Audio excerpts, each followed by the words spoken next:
आऊज़ु बिल्लाहि मिनश्शैतानिर्रजीम बिस्मिल्लाहिर्रहमानिर्रहीम।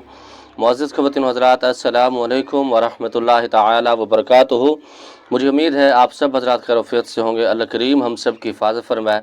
अल्लाह रब्बुल इज़्ज़त तमाम उम्मत मुस्लिमा को अपना प्यारा घर अपने हबीब सल्लल्लाहु तआला अलैहि व आलिहि वसल्लम के रोज़े पाक की बाअदब हाज़िर नसीब फरमाए। मुअज़्ज़िज़ ख़वातीन व हज़रात, अक्सर लोगों के साथ ये मसला आम होता है जिसके ऊपर मैं बात करूँगा, इसका इलाज आपको बताऊँगा। वो आधे सर का दर्द है या फिर मुकम्मल सर का दर्द, जिसको दर्द शकीका भी कहते हैं, और बहुत सारे मामलात इसके साथ उलझ जाते हैं। और सर का दर्द ऐसा होता है कि इंसान का दिमाग ख़राब करके रख देता है। इंसान इसके अंदर समझ नहीं आ रही होती कि इंसान क्या करे, और इसके साथ ब्लड प्रेशर तेज़ भी हो जाता है और बाज़-औक़ात बीपी लो भी इसके साथ हो जाता है। अगर खुदा न खास्ता आप या आपके घर वालों के साथ किसी के साथ ऐसा मसला है, सर के अंदर दर्द है या फिर आंखों के अंदर दर्द है, या फिर आप सजदे के अंदर नीचे जाते हैं नमाज़ पढ़ने के लिए, उस वक्त दर्द महसूस होता है, आंखें इतना दर्द करते हैं, आपको महसूस ऐसे होता है कि वो आंखें बाहर निकलती हैं। जिन लोगों के साथ ये मामला हो चुके हैं वो बखूबी समझते हैं। और इसके अंदर अक्सर लोग ये समझते हैं शायद ये जादू की वजह से है, ये जिन्नात की वजह से ये मामलात हो गए हैं। ये इस तरह नहीं होता। ये बाज़-औक़ात नज़ूल का हम इसको कहते हैं। जो लोग खट्टी चीज़ें ज़्यादा इस्तेमाल करते हैं या मिसालेदार चीज़ें इस्तेमाल करते हैं, उसकी वजह से भी हो जाता है। और बाज़-औक़ात ब्लड प्रेशर कम होने की वजह से या फिर ज़्यादा होने की वजह से सर के अंदर दर्द शुरू हो जाता है।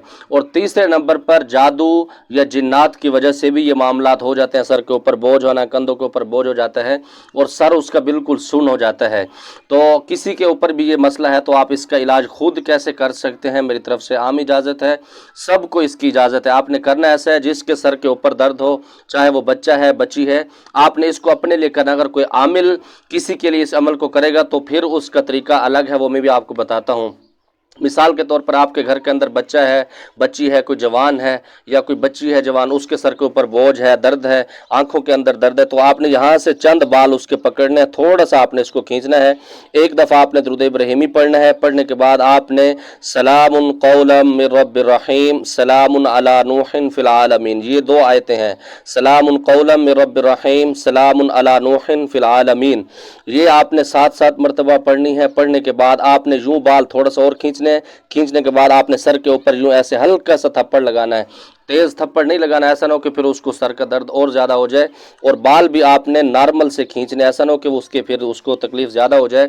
अगर आप आमिल हैं, किसी का इलाज कर रहे हैं, तो फिर आप सर के ऊपर ऐसे हाथ रखें, या फिर हाथ ना भी रखेंगे तो तब भी वो मरीज़ ठीक हो जाएगा। लेकिन आपसे गुजारिश है, किसी का भी ऐसा मसला हो, ये बिल्कुल नॉर्मल और आसान अमल है। आप घर के अंदर किसी से भी करवा सकते हैं, कोई भी कर सकता है, ना ही इसके अंदर कोई डर की बात है। हाँ, अगर जिन्नात की वजह से, जादू की वजह से सर के ऊपर बोझ है, दर्द बहुत शदीद होता है, तो फिर आप हर किसी से दम नहीं करवाएं, उससे करवाएं जिसका जिगरा मजबूत हो। या फिर आप हमारा जो हिसार वाला अमल है, 3 दफ़ा तीसरा कलमा, 3 दफ़ा आयतुल कुर्सी, 3 दफ़ा आपने फिर अव्वल आखिर दरूद इब्राहिमी पढ़ना है।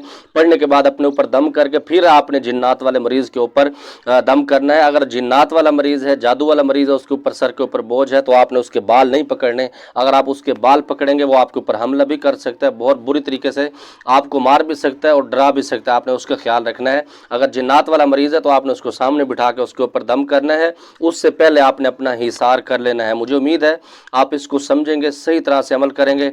मुझसे व्हाट्सएप वगैरह पर भी पूछने की कोई ज़रूरत नहीं, आप सबको इजाज़त है। मैं दुआ गो हूँ कि जो लोग ये अमल करेंगे, अल्लाह रब्बुल इज़्ज़त सबको कामयाबियों से नवाजे। और जितने लोग बीमार हैं, सर दर्द की वजह से परेशान है, दर्द शकीका है, आधे सर का दर्द है, एक साइड का दर्द है, या मुकम्मल सर में दर्द है, अल्लाह रब्बुल इज़्ज़त उनको सेहत कामिला आजिला मुस्तमिला नसीब फरमाए। बस जमात पारा ख़ास दुआओं का अल्लाह पामान। अस्सलामु अलैकुम।